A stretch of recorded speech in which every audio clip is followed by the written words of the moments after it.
Hi everyone, my name is Jamie Pacadere. I am the Director of Early Childhood at Foundation for Blind Children, and today I am going to walk you through how to conduct a cortical visual assessment on a child with CVI. First, I want to go through all of the tools and toys and materials that you might use when you're conducting a CVI assessment.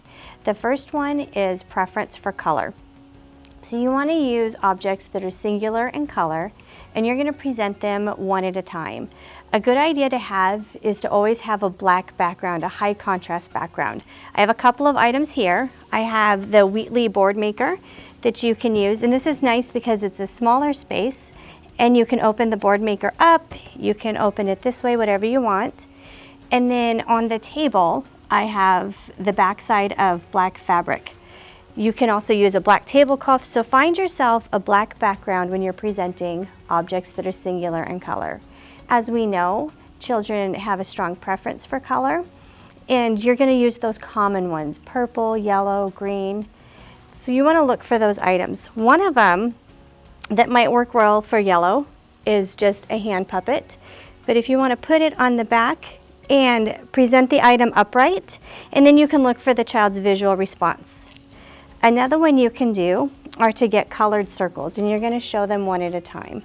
So for example, we have a blue circle. These ones are foam. You could use foam or felt, and you're just going to present these colored circles one at a time and watch for the child's visual response or if they're demonstrating a preference.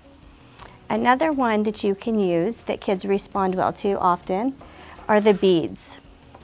These are nice because they're a little bit shiny, and that may make it easier for a child to see. So you can do the different color beads. I'll show you just the colors that I have. Obviously, you would present these one at a time, not in groups with the other ones. So we have a tangled one.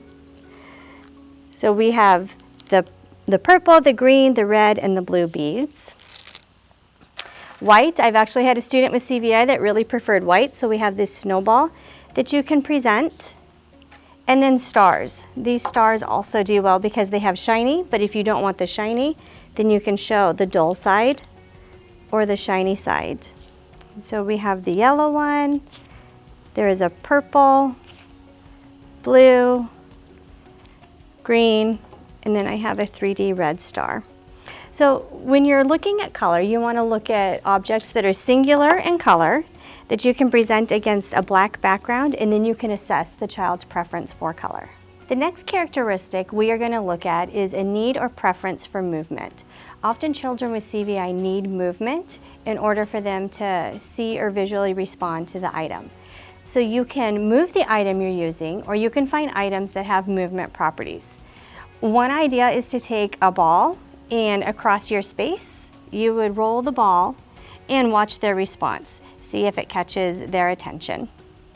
Another fun toy to use is a shiny slinky, and do it without noise, but present that in a way and see if the movement also catches their attention. Pinwheels can be easier for students with CVI to see.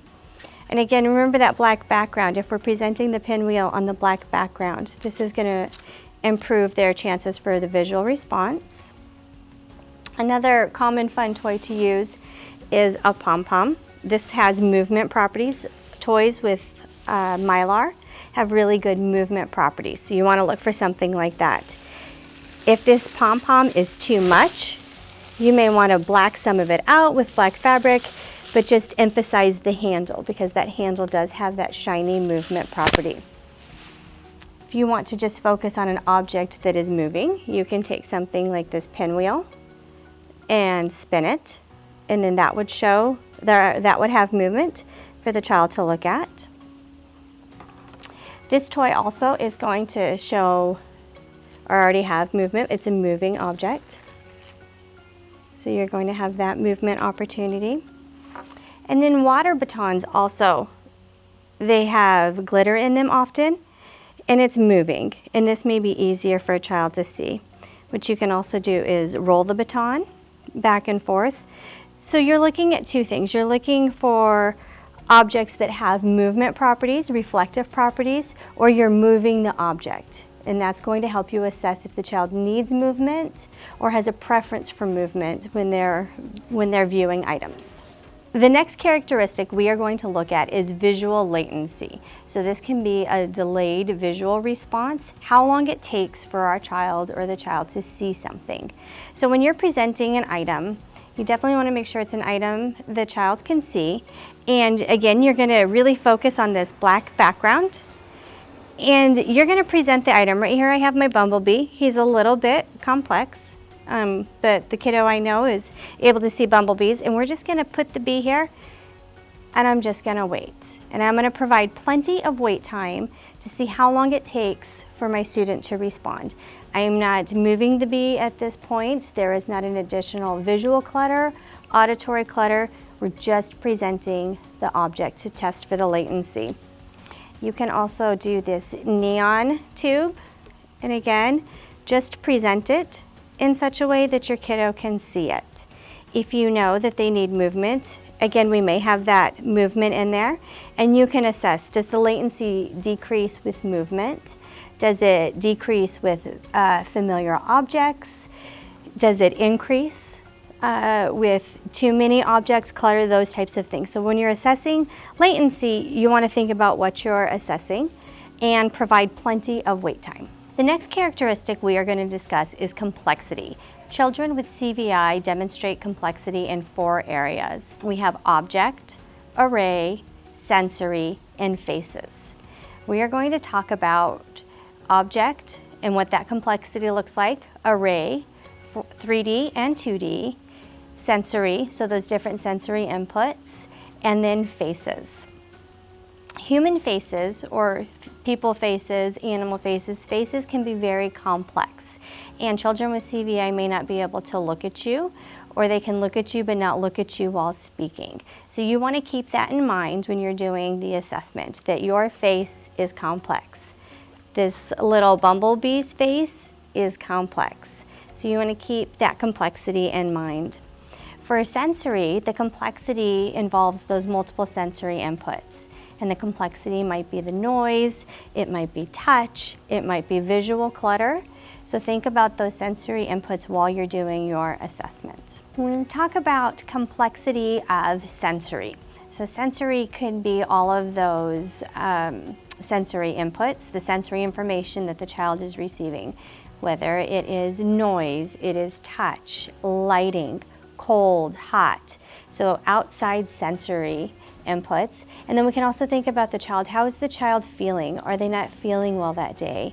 Are they sick? Are they tired? Are they having difficulty holding their head up? So they have the complexity of sensory, so outside sensory, the external sensory, and internal sensory. You want to take those into consideration when you're doing a CVI assessment and when you're working on complexity.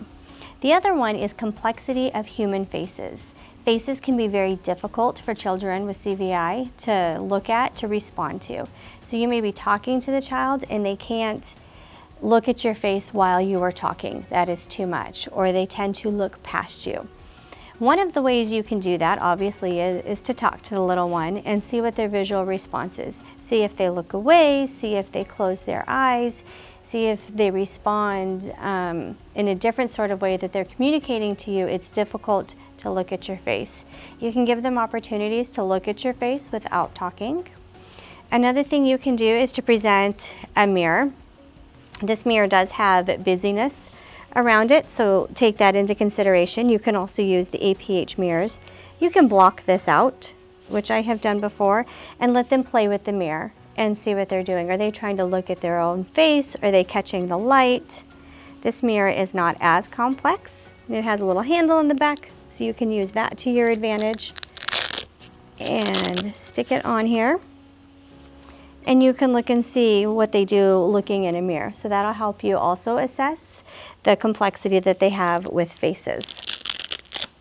What you also want to think about when you're thinking about complexity is complexity of the object. How much is happening on the object? Is it a lot of colors? So for example, we have this toy. that has lots of colors on it. Is this too complex for the student to see? It also does make a noise. So if they can see or process all of these colors, you may have it make some noise and see visually what they do. So think about complexity in regards to color. So another good colorful object is this pinwheel. Again, just like the other one. And we can create movement with the pinwheel if we want to. And we can test their response. And we have just the simple, let's get that off there. So we just have the simple complexity with all of the colors, but there's not a lot of things happening. It's just multicolored. We may see children that are higher on the CVI scale. This is a lot of complexity. This has color and a pattern, and it goes around in a circle, so that complexity is higher on this circle than it is on this pinwheel, even though they're showing very similar colors. So you can think about increasing the levels of complexity. This is very complex. This is something similar you would see to pages in a book. So we have complexity when it comes to color. We have complexity in a pattern also. So it's very busy. There's lots of colors happening here. There's texture happening. There's a pattern of the zigzag design happening. If we want to decrease the complexity, we may look at this object that just has two colors, or increase it with the jack-o'-lantern face. And then we can also look at complexity, again, like the fan or in pictures. These are very complex. And so you can have a child look just a couple of items, or the star and the step stool, or the snowman that is very, very complex. And you can have them look for a particular picture within this picture. So that's other types of complexity that you're looking at. What you may also find is your complexity of array on a space. So if you're assessing a child with CVI or working with a child with CVI, you are not going to have your space be this complex. You're not going to, all of these toys and materials spread out, whether they're ones that they enjoy seeing, visually process. This is very complex. And so you're going to make sure that your space is not this complex.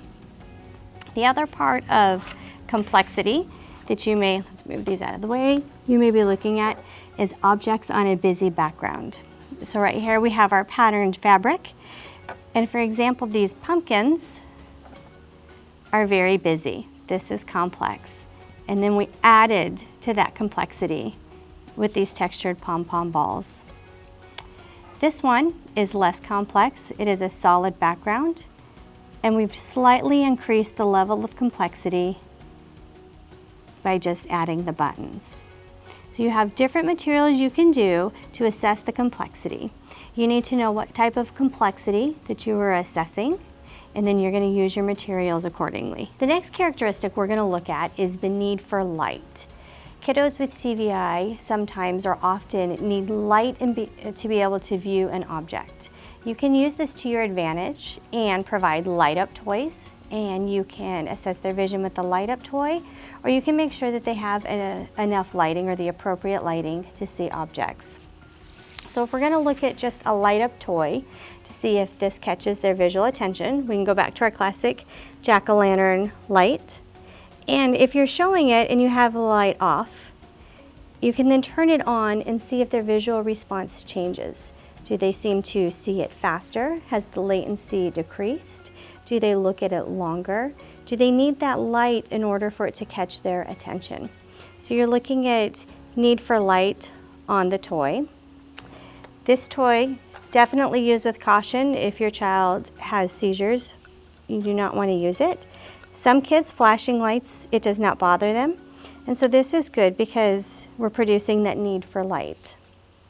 We also have this little light up bunny. You have to hit something on it to activate it. Again, the flashing lights, but you have that light up feature. And you can do this in somewhat of a darkened room so their focus can be on the light. You can also take just a flashlight and not one super strong, and then We'll go back to our favorite little bee, and then we can shine the light behind it. Not in our kiddo's eyes, but maybe behind it or over it or in a spot, and really light up that bee. Light up your object so that they can see. And then this is something you need to know. Do they need light? You can also obviously do this with a light box and present the objects on the light box. So think about the need for light. Do they need the object to be lit up? Do you need to shine the light on the object? Or do you need to make sure the lighting in the room is a certain level in order for them to process the information? The next characteristic we are going to talk about is visual field preferences. Students with CVI tend to have strong visual field preferences, and we need to know where that is for your student. Often they view items in their peripheral field. So again, our bumblebee, if we're presenting it, we may test them, testing objects on the peripheral fields, and find out, do they prefer the right or do they prefer the left? So objects may begin, as you're assessing, you may be presenting them over here in that right upper peripheral field for them. Sometimes kids with CVI have very strong central field preferences. So when you're presenting information, if you imagine this is your little one and you're presenting it right in the middle, they still may turn their head and use their peripheral field, or they may be just using their central field. Children with CVI demonstrate great difficulty with that lower peripheral field, and so you're not going to use that space, especially when you're assessing fields, but you're not going to be using that space to present objects. So find out where they can view items best, and then you do your assessment in those areas.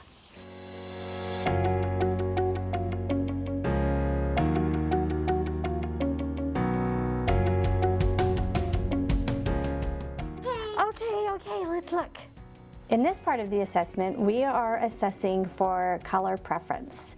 So to do this, I am showing Millie different color circles presented on the black background, and I'm noticing one, if she is seeing the colors, how quickly she's seeing the colors, and if she looks at a color longer than another color. I'm also noting whether or not she's not responding to any of the colors presented. Millie looked at all of the colors quickly, and I presented this color wheel which has bright colors but also complexity. So now that I know that she is not demonstrating a strong preference for color, I am checking the complexity of colors to see. Millie decided to start pointing to colors that she recognized and identified. Should we turn it over? What's on this side? Blue. All right, let's see what other colors we can find. I'm going to put this one down. Next, I'm testing for complexity with objects, and I'm rolling color pom-poms down it to watch what she does with that increasing level of complexity.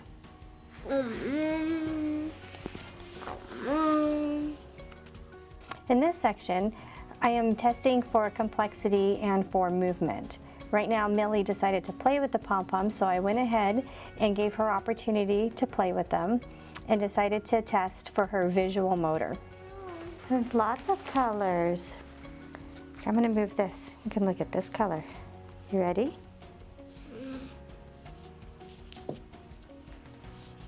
Well, that's a good game. Okay.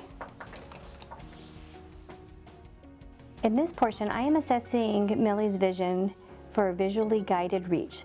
So I am looking to see, is she looking at the object while she is reaching for it? Is she looking and then looking away? Or is she looking, making contact with the item and then looking away?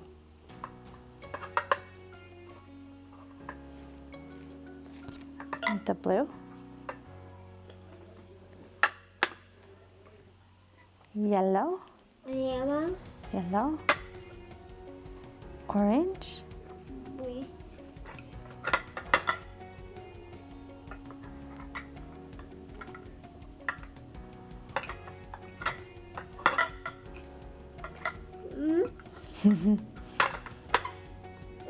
There you go.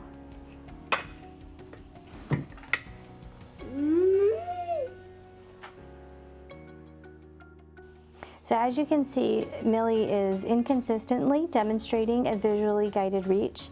Sometimes she looks and then slightly looks to her left, and then looks back at the object once she's made contact with it. She's also demonstrating mild latency after it falls, then Millie turns her head to look for the toy that fell down. Millie looks, grabs it, looks slightly above to her right, and then as it drops, she looks for it. Millie is also visually watching as she's stacking the toys.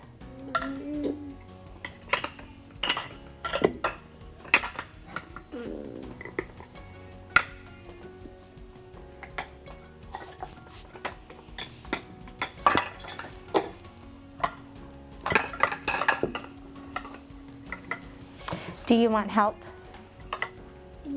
Yes? Okay. How about you do the blue? Put the blue on. More help?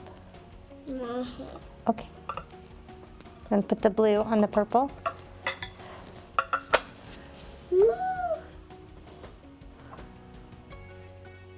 Papa. Purple. Papa. Purple. While Millie's looking, she's demonstrating a right head tilt, turning her head slightly to look at the objects in that field. When she hands me the objects, she's not looking at me while she is handing them, or looking at the object while she is handing them to me. This portion is also to assess for a visually guided reach to see what Millie does when she reaches for objects and puts them into a container. So as you can see, Millie is slightly scanning with her hand and then putting them in the container. She's not consistently looking at the object while she's grabbing for it, looking while she's dropping it, and then looking for it again. So visual field preferences. Now that I know that Millie can look at objects that have increasing color complexity, so this object has 3 to 4 different colors on it, it also has movement, I am assessing to see if she's demonstrating a preference for which field of vision. So I hand her the first object and then get one also and look to see, does Millie use her peripheral vision? Does she turn her head? Does she look at the object straight on? So Millie holds both the batons and centers them into her central field of vision, but she still tends to look a little bit to the right.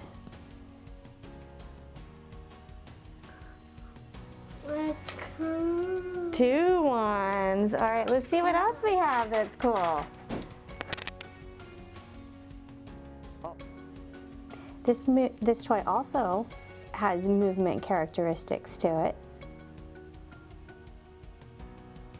And I'm looking to see where Millie will look at it the most. There you go. You want to do it? In this part of the assessment, I am addressing need for movement. So I have a spinning orange Mylar toy, and I'm presenting it in a couple different areas at a couple of different distances. And I'm really paying attention to Millie's visual responses and seeing what she does. Right here.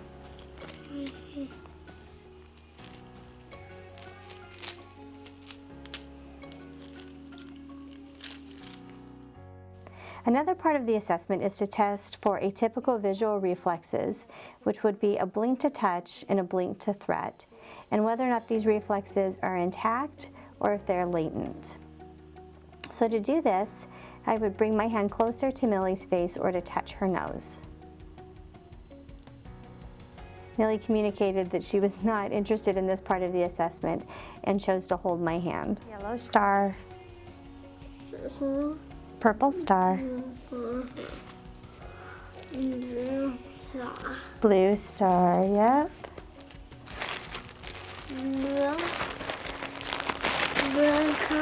Blue star. So here I am testing for complexity. I have 3 stars that have some movement properties to them. They are shiny.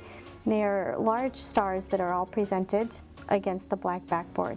Millie gets closer to look at the stars and slightly scans the area, and she begins to point to the stars and names the colors. So she's demonstrating ability to see some complexity, but she does zoom in and sort of narrow down her field of things she's looking at.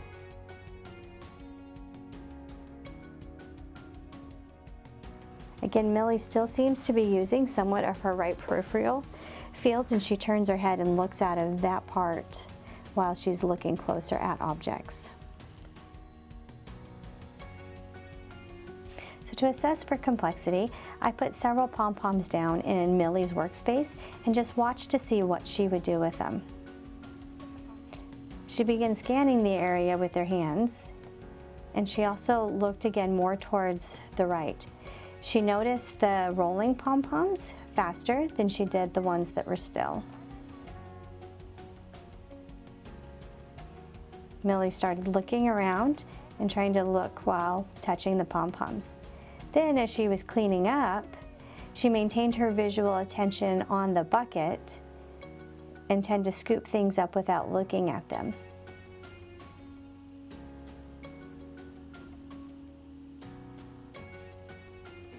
As she progressed through the activity, she looked at them and then looked towards the bucket as she was putting them away. So the more familiar she became, the more her visual attention increased. Great job, Millie.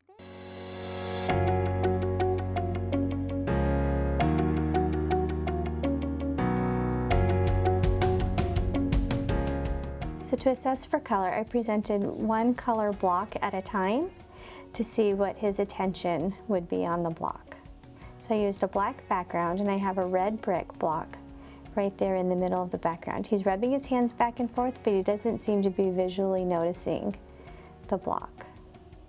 So after red, I tried yellow, and I also tried it up higher on the board to see if his response changed.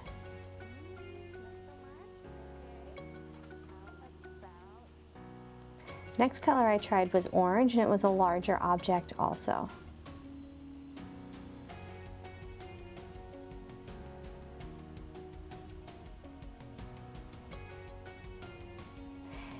He looked briefly at the orange and seemed to be more interested in orange than he did red or yellow. So then I moved it to his left side to see if that changed his visual response or attention.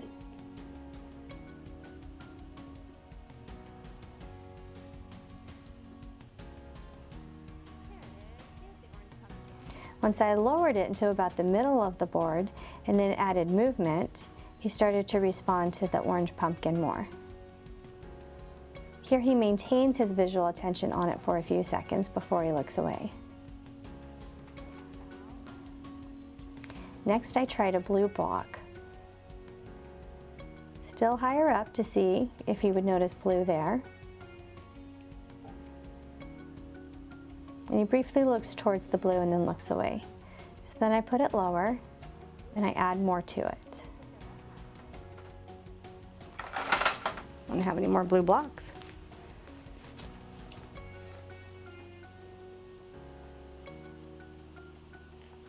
Okay, let's see what other colors we've got, bud.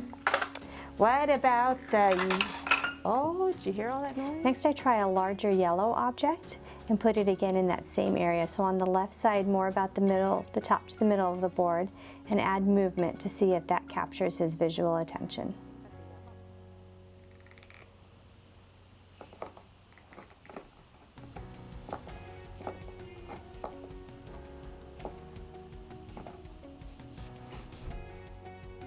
Adriel seems to be demonstrating a preference for blue when presented with red, yellow, and blue.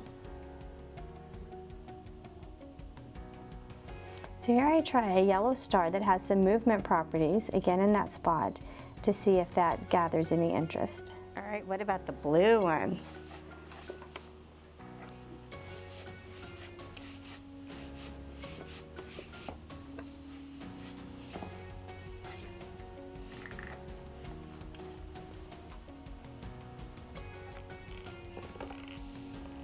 Yeah, I'm going to try over on this side and see if you like it better over here.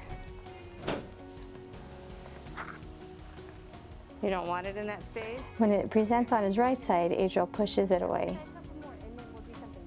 So then I try a red star to see if that'll capture his attention.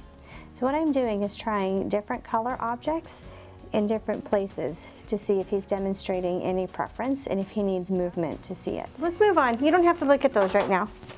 How about we get the light box and you can look at colors Here I am assessing if Adriel has a need for light or if he is attracted to light.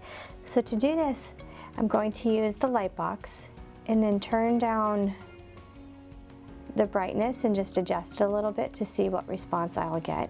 And then I will present a toy on the light box. So here I have a plexiglass yellow shape, and it's at the bottom of the light box but still not quite in his lower field. I'll add some movement to it and to see if that yellow captures his attention. The next color I try is green. Now I decide to move it back in that field with the yellow and see if he's attracted to the yellow when it's lit up or if he needs the light in order to see the yellow.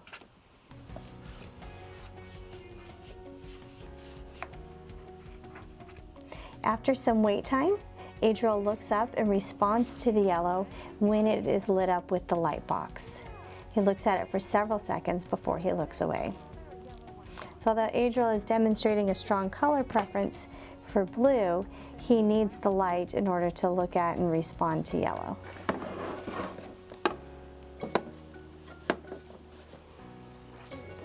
So now I have a few more yellow items on here, so there's more to look at. And Adriel briefly looks up and reaches his hand up, and then leaves his hand on the light box while he's looking down.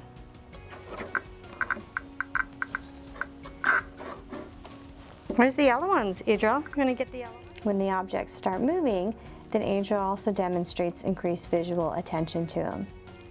Adriel is showing that he needs light and movement to see yellow.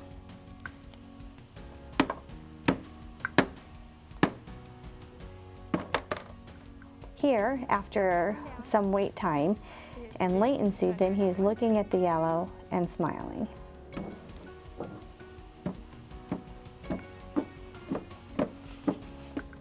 So here I have an orange ball that has some glitter inside of it, and I'm adding movement properties to it by rolling it, and I'm just watching his visual attention to see if he's engaging in it. I'm also noting if he's demonstrating a visually guided reach while he's playing with the ball. Would you like some help? So when it moves, after some wait time, then Adriel visually responds to the ball. He's not demonstrating a visually guided reach, but after he's made contact, he will briefly look and then look away.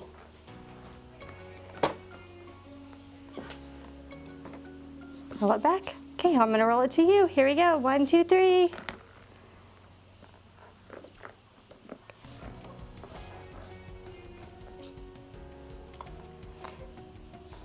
Here I'm looking to see if he is attracted to light and needs light. This is a light up ring, again with yellow and orange.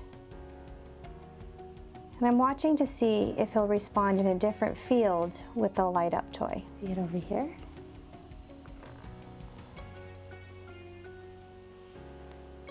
Do you like it?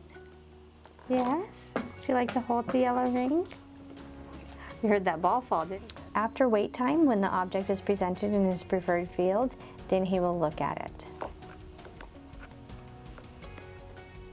Adriel is demonstrating consistency at looking at light up objects in his preferred field after wait time.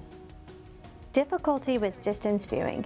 Now that I've established that Adriel can look at this light up ring in his preferred field, I'm presenting it farther away to see how far the object goes before he loses his visual attention.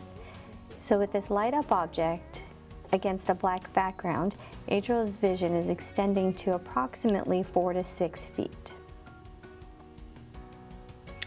I try it in the other field of vision where he didn't respond to as much, and although he holds his head up, his eyes are actually looking a different way and he doesn't seem to be responding to it.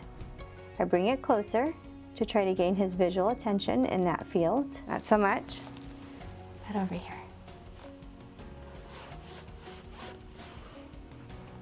And then he indicates he is done with the ring. Do you want it?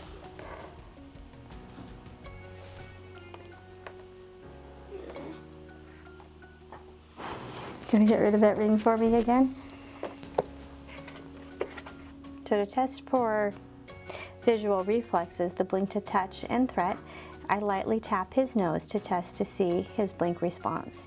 He responds fairly quickly to touching his nose. Yeah. Okay, let me see. I've got a few more things for you. The visual latency. Idril needs time to visually respond to an object. He does demonstrate latency depending on where the object is presented and if it has movement to it. So objects with more movement presented in his left field, he demonstrates less latency than when it's presented in his central or his right. So visual novelty. This toy is very familiar to Idril, and upon presentation, he began hitting the switch and looking at the toy. His response time to this switch activated toy was significantly faster than his response time to the light up ring or the slinky. Idril is familiar with this toy, so again I tested for distance viewing to see if his vision extended again to this 4 to 6 feet with the familiar toy. Idril looks quickly when the object is presented in his preferred field at a farther distance. Here it's approximately 2.5 feet away from him. Then I move it again to the central field and check his visual response. What about if we move it all the way over here? I hold it out farther once I notice that he's responding in his right field to then see is his vision extending with the familiar toy at approximately 4 feet.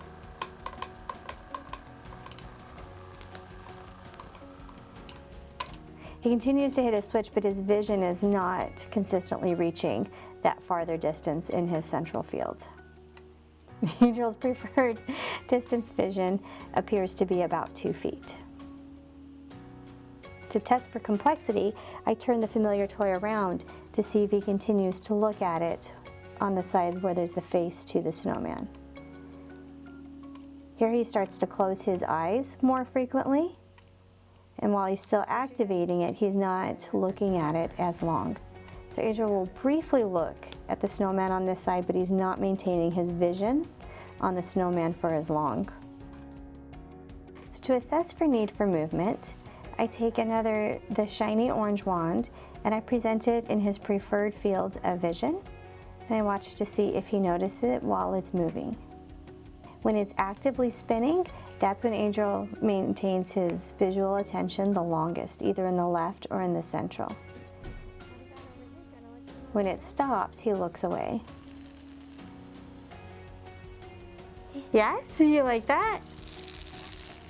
So then I watch and I see what it does when the object moves from left to right. And he slightly turns his head and still looks while it's spinning.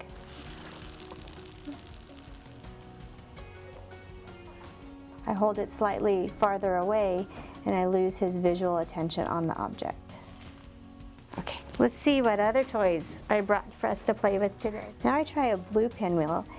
Idril demonstrated a preference for blue, so I have the blue pinwheel that has blue and silver in it, and I spin it, and he's maintaining his attention on it in his central field, and then after brief wait time, turn it to the left, and he responds to it.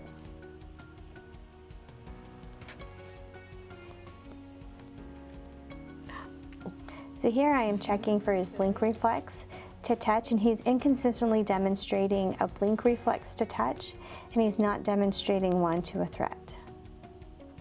Okay, so here I present a light up spinning toy in his central field and then again to the left.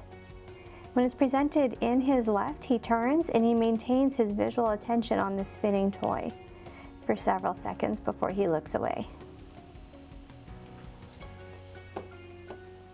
I try it again in the central field and he doesn't seem to be visually attending to it.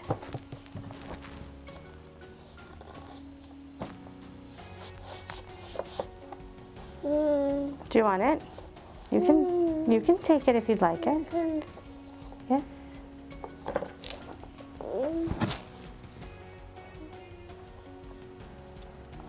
Here, let's move this.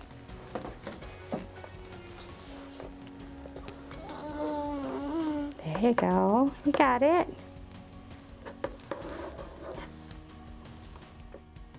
I present it on his right, and he continues to look to the left, briefly looks at it, and then looks away.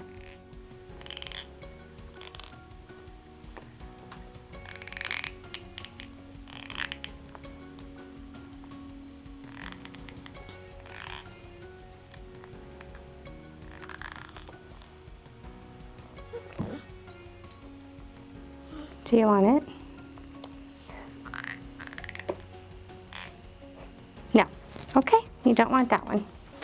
All right, then how about the drums? I'll let you finish with the drums. Do you want the drums?